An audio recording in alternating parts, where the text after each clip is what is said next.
Assalamualaikum warahmatullahi wabarakatuh. Halo teman-teman, ketemu lagi dengan saya Wanda Anggi Saputra, mahasiswa manajemen dari Uniba Surakarta.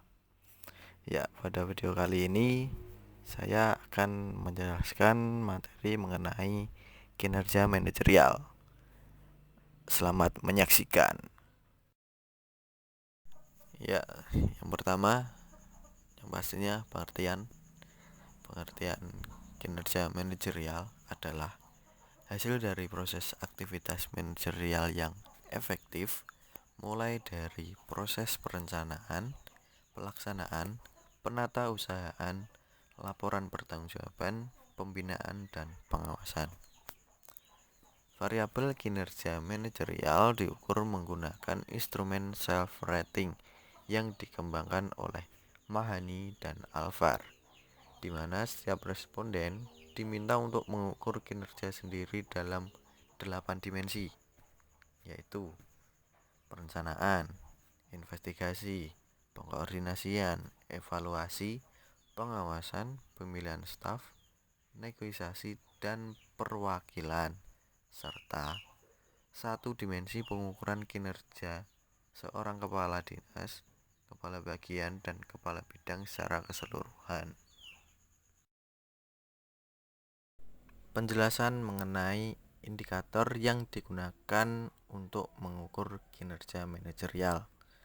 Yang pertama, perencanaan adalah penentuan kebijakan dan sekumpulan kegiatan untuk selanjutnya dilaksanakan dengan mempertimbangkan kondisi waktu sekarang dan yang akan datang. Perencanaan bertujuan untuk memberikan pedoman dan tata cara pelaksanaan tujuan, kebijakan, prosedur, penganggaran, dan program kerja sehingga terlaksana sesuai dengan sasaran yang telah ditetapkan. Yang kedua, investigasi merupakan kegiatan untuk melakukan pemeriksaan melalui pengumpulan dan penyampaian informasi sebagai bahan pencatatan, pembuatan laporan, sehingga mempermudah dilaksanakannya pengukuran hasil dan analisis terhadap pekerjaan yang telah dilakukan. Pengkoordinasian merupakan proses jalinan kerjasama dengan bagian-bagian lain dalam organisasi melalui tukar-menukar informasi yang dikaitkan dengan penyesuaian program-program kerja.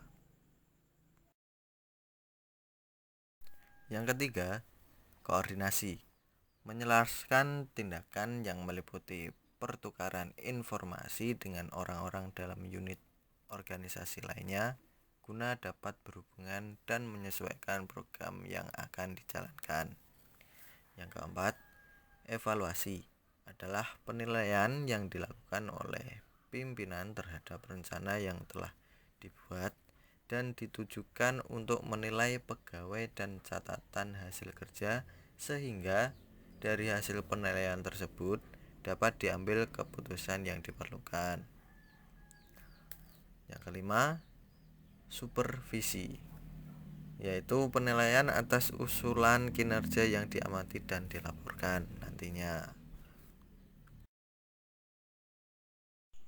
Indikator yang selanjutnya adalah staffing, yaitu memelihara dan mempertahankan bawahan dalam suatu unit kerja, menyeleksi pekerjaan baru, menetapkan dan mempromosikan pekerjaan tersebut dalam unitnya atau unit kerja lainnya.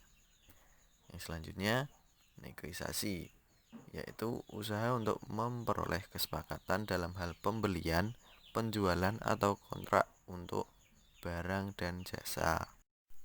Indikator yang terakhir yaitu adalah representasi, yaitu menyampaikan informasi tentang visi, misi, dan kegiatan-kegiatan organisasi dengan menghadiri pertemuan kelompok bisnis dan konsultasi dengan kantor-kantor lain. Agar fungsi-fungsi manajemen berjalan sesuai harapan, ada 4 faktor yang perlu dievaluasi, yaitu 1. Kemampuan perencanaan, yaitu kemampuan manajemen yang mencakup proses menentukan tugas apa yang harus dilakukan, siapa yang harus melakukan, Bagaimana cara mengelompokkan tugas-tugas itu, siapa yang harus melapor ke siapa, dan di mana keputusan harus dibuat. Dan yang kedua, kemampuan pengorganisasian, yaitu kemampuan manajemen yang mencakup proses memotivasi bawahan, mempengaruhi individu atau tim sewaktu mereka bekerja, memiliki saluran komunikasi yang paling efektif, dan memecahkan dengan berbagai cara masalah perilaku karyawan.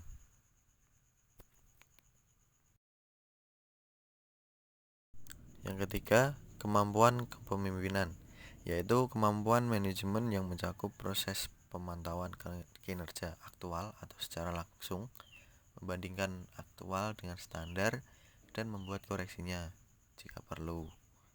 Yang terakhir, kemampuan pengendalian, yaitu kemampuan manajemen yang mencakup proses mendefinisikan sasaran, menetapkan strategi untuk mencapai sasaran, dan menyusun rencana untuk mengintegrasikan dan mengkoordinasi sejumlah kegiatan.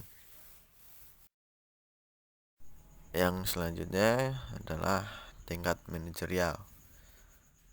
Secara umum, manajer berarti setiap orang yang mempunyai tanggung jawab atas bawahan dan sumber daya organisasi lainnya. Tingkat manajemen dalam organisasi menurut T. Handoko akan membagi manajer menjadi 3 golongan yang berbeda, yaitu pertama, manajer lini pertama, 2, manajer menengah, dan yang terakhir manajer puncak.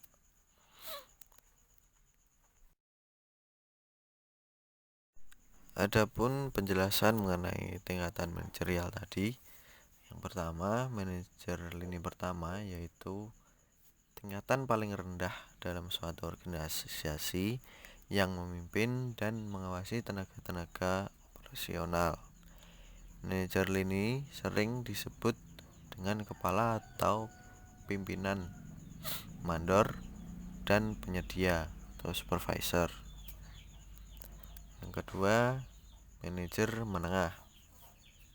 Manajer menengah membawahi dan mengarahkan kegiatan-kegiatan para manajer lainnya dan karyawan operasional.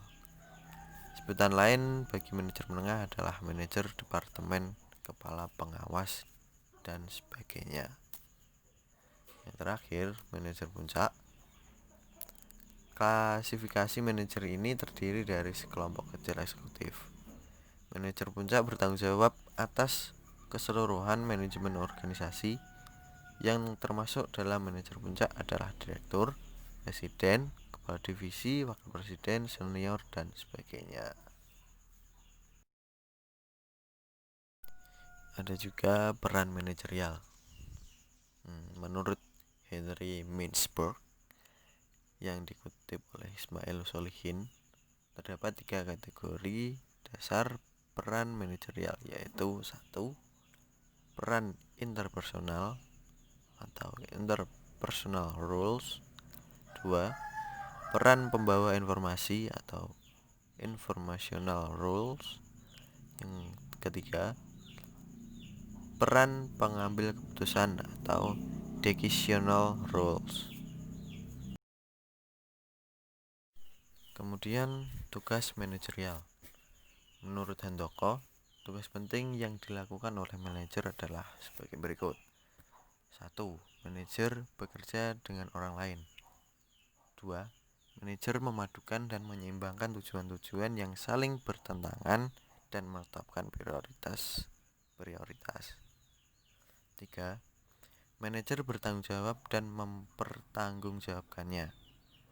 4. Manajer harus berpikir secara analitis dan konseptual. 5. Manajer adalah suatu mediator. 6.